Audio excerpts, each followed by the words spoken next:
start with a math problem today. You remember Jack and Jill, right? They climbed a hill together. Well, anyway, they recently retired. Each had about $500,000 in retirement savings. After 1 year retirement, Jill had $510,000 remaining. Regrettably, Jack only $430,000, yet they spent the same amount of money. Well, what happened? Well, it's a question every investor wrestles with, and we'll break it down later in this video. But first, we need to talk about what Jerome Powell just said. You know, the guy who can move markets with a single sentence? Well, this time he did it with 6 words. Equity prices are fairly highly valued. Translation, stocks are pricey. Investors are paying a lot today for profits companies might make tomorrow. And yeah, all the usual warning lights are blinking. The Shiller-Cape ratio is high. Price to sales looks stretched. Blah, blah, blah. Lots of fancy words, but there's a part the headlines never mention,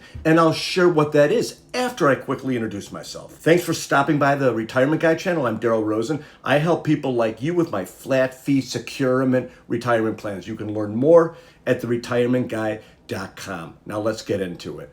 Here's what the headlines never mention. That pricey doesn't mean crash. It just means the market's kind of expensive. It's like buying a house at the top of the market. You might not get a bargain, but it's still a good house. So while traders are panicking, shouting into their Bloomberg terminals, long-term investors, we just keep breathing, rebalancing, and focusing on the big picture. Because the question isn't what the Fed chair said, it's what do you do about it? And what should you do? Well, probably nothing. You know by now that the S&P 500, the market's favorite measuring stick, has been on a tear. In 2023, the total return was 26%. The next year it was even higher.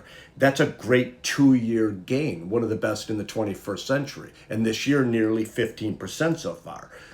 Wow, does that make you happy? A little nervous? It certainly is making the Federal Reserve a little bit nervous, because after these amazing years in a row, people start thinking about timing the market. You know, get out while the getting's good. But what does that actually mean in practice? It means you have to be right twice. Once when deciding to get out, and once again when deciding to get back in. You already know it's tough to be right, even just once, let alone twice, which brings us to something not so commonly known about investors. We're bad at, well, investing. Every year, Dalbar releases a study comparing how the average investor performs against the funds they invest in. And as this chart shows, the average investor significantly underperforms because we're emotional, and emotions lead to mistakes. And those mistakes get costlier as we age, right? So this type of video isn't for my sons who are 30, 27, and 23. For them, aside from keeping some cash for home down payment so they don't ask me for the money,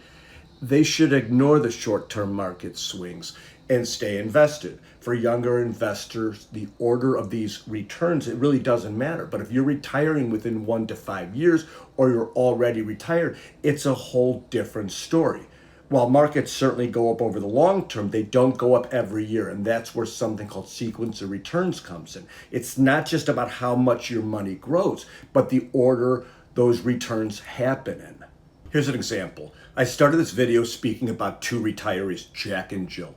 They both started, let's say, 2022 with $500,000, and Jill's investment grew 6% or $30,000. That year, she withdraws 4% of her initial balance, 20 grand, and ends the year with about $510,000. Jack's investments lose 10% or $50,000, and he also withdraws $20,000. By year's end, he's left with about $430,000. And I'm being generous because the market that year was actually down more than 18%.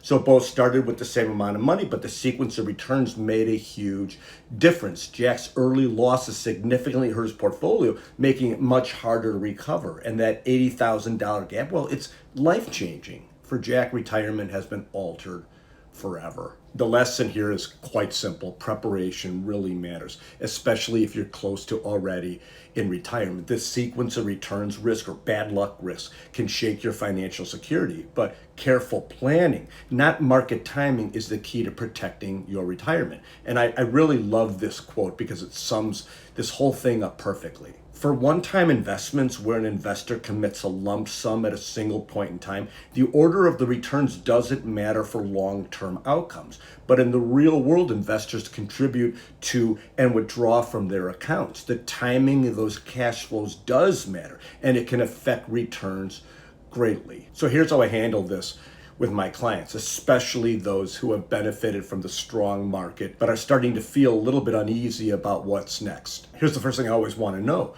Do you treat all your retirement savings the same? And if so, it's time to rethink that strategy, because you're not going to need all your money on day one of retirement. So why treat it as if you will? We can drill deeper on this through the context of my 5 cardinal rules of investing, which are: markets recover given time. You never pay bills from a growth fund or where there's risk. And quick note, even a 50-50 stock bond portfolio carries risk for your short-term money. Bonds have less risk, but not zero risk. Number 3, bad decisions are far worse than bad markets. Number 4, never take more risk than is necessary to meet your lifetime or your retirement goals. And number 5, reliability of income is far more important than return on investment. With these rules in mind, I want you to embrace the bucket approach, a strategy to bring stability and help you ride out the ups and downs. Think of your retirement portfolio like that old TV game show Bozo's Buckets. Kids would toss balls into buckets at different distances for points. Your savings can work the same exact way, divided by when you'll need the money. There's a short-term bucket for immediate expenses, which focuses on stability and liquidity. You simply don't take risk with money you need to pay your bills in that short-term bucket. There's a medium-term bucket for the next 5 to 10 years of retirement. These balances are more moderate growth with lower risk.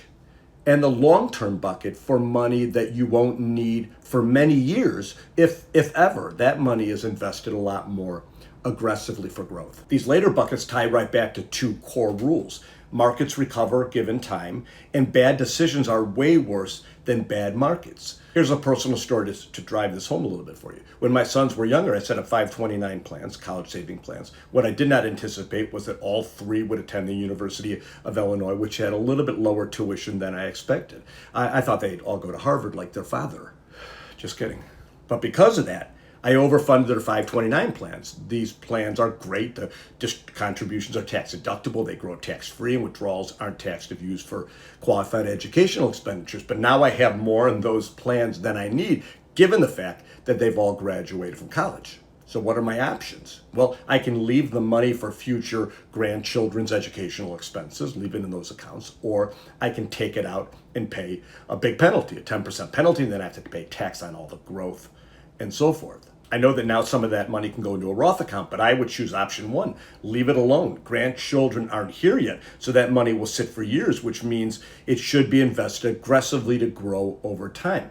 That's why not all money should be treated the same. Your strategy depends on when you're going to need the funds. And here's the key. If markets drop and I panic sell those accounts, it will be my decision, my bad decision, and not a bad market that kills the future value. Now let's talk about what matters most for people 50 and older, especially those nearing or in retirement. It's all about that short-term bucket, really, the money you need to pay your bills. Right now, risk-free rates like money markets or treasury bills are still a tick under 4%. I know that's not exceptional, and it was higher, but here's my strong advice. If you've made gains in the stock market, this is a great time to lock in some profits.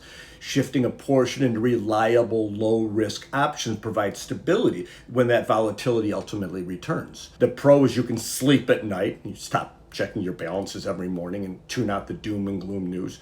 The cons, if the market keeps climbing, you might miss out on a bit of that growth. But the money you have in the midterm and the long-term bucket will keep growing. For the short-term bucket, I often use a money market account. These rates aren't bad. Another idea is what's known as a MYGA, a multi-year guaranteed annuity. A viewer recently told me she bought one, and I've done the same. Think of a MYGA as an insurance company version of a CD. You lock in the funds for 3 to 7 years, maybe longer, but you can withdraw up to 10% annually if needed most of the time. These are still paying fairly well, and thanks to compounding and tax deferral, that adds up nicely. So there are a lot of ways to approach this, but the theme is very simple. Do not take risks with money you need to pay your bills, especially in the first few years of retirement. Smart planning now provides the stability and peace of mind you're going to want later. Here are a couple strategies. For that short-term bucket, there's never a bad day when you're earning 3 to 4% on safe money. I'm sorry, there's never a bad day when you're protecting your money that way. For the medium term, I'd like you to keep a balanced mix of stocks and bonds for steady growth with less volatility. And for the long term, I want you to be aggressive because the markets go up over time. And I want you to use low-cost stock ETFs or S&P 500 and forget about them, candidly. Just let them grow. If you follow these rules, you're not going to care about the day-to-day ups and downs in the market. And you're not going to care what Jerome Powell, the Fed chairman, says. By the way, if you've built a solid nest egg or you already have an advisor or think your plan is good enough, this short message is for you. Most people I meet aren't starting from scratch. They're smart, they're prepared, and they're successful, but they want one thing: certainty. And certainty doesn't come from a sales pitch. That's why I created the Securement Retirement Review. It's a fiduciary, flat fee, independent second opinion that pressure tests your plan. We review your income, your risk, your taxes, your healthcare exposure, no strings attached. You walk away with clarity, control, and confidence your plan will hold up when it matters the most. Because peace of mind starts by asking, am I missing something? Go to theretirementguy.com. If you enjoyed this video, you might like the next one. And thank you so much for watching.